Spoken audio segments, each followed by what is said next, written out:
If you're not familiar with me, I have been a full-time real estate investor for 10 years. I bought 400 plus of these types of houses. And this is exactly what we bought to give you a tour. So this is the living room. This is a raised ranch house. So you walk through the front door and you can go downstairs or you can go upstairs. Right now, I'm obviously upstairs, but got the high vaulted ceilings, which is nice. This is the kitchen, a little smaller kitchen here, but it's got decent cabinets here, fridge, etc. One of the bathrooms right here, boom. And then you got the main bedroom here, which is all carpeted. You got the other bedroom here, which is this is a good sized bedroom. It's got the closet, obviously, which is huge. That's how you legally make it a bedroom. And then you got the third bedroom right over here. This is a smaller one. And then you go downstairs. This could be the fourth potentially, or it could just be an office space. But nonetheless, it's pretty good space here. I would really like this. I'm not rehabbing the house. Definitely has a lot of potential. So bought the house for $350,000. I funded the property with a hard money lender. This was with Kiavi, actually. They gave me 90% of the purchase. So I was out of pocket $35,000, which is 10% plus closing costs. So it was roughly 50 grand. The rehab budget on this was a whopping $3,000. I turned around, I paid a guy to clean the junk out. And here's how I looked at this property. I said, I can put 120 into this house or 100 into this house, whatever. I could put a big rehab in this thing.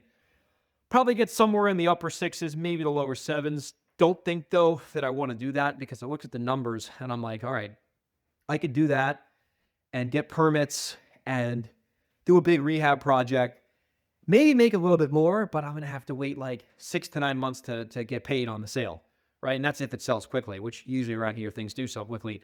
Or because of the location and the house, I can just put it on the market and see what someone would pay for it. And I'm like, okay, this house at 450 on the market, cleaned out with a little bit of paint, should go pretty quick. So put it on the market, ended up getting multiple offers on this thing because of the location and the type of house.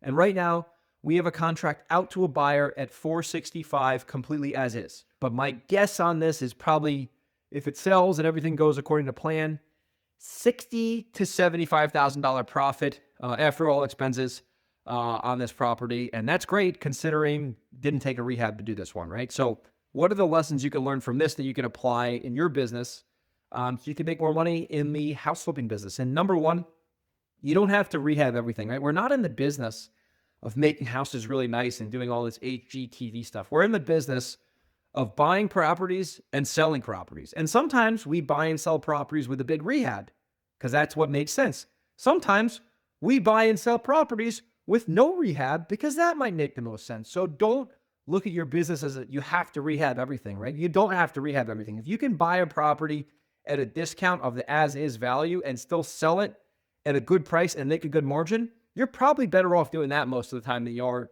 rehabbing a house. Because when you do a big rehab on a house, you're adding time, you're adding risk, you're adding exposure, you're getting contractors involved, you're getting all this other stuff involved that you have no control over. So a lot of the times, if you can get a good deal off market under contract, you're way better off selling it on the market, cleaned out, maybe painted, and that's how you can grow your business and do more volume.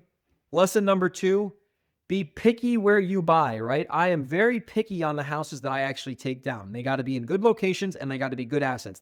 And then lesson number 3, most deals come on the follow-up. This thing came in 2 years ago and we just turned it into a deal a couple months ago. The fortune is in the follow-up. That's where most deals happen. They don't happen on the first call. They don't happen on the second call. They happen on like the 15th call, right? So you got to stay in touch with good leads in good areas. And that is how you have success in the business. And I'll see you on the next REI deal breakdown.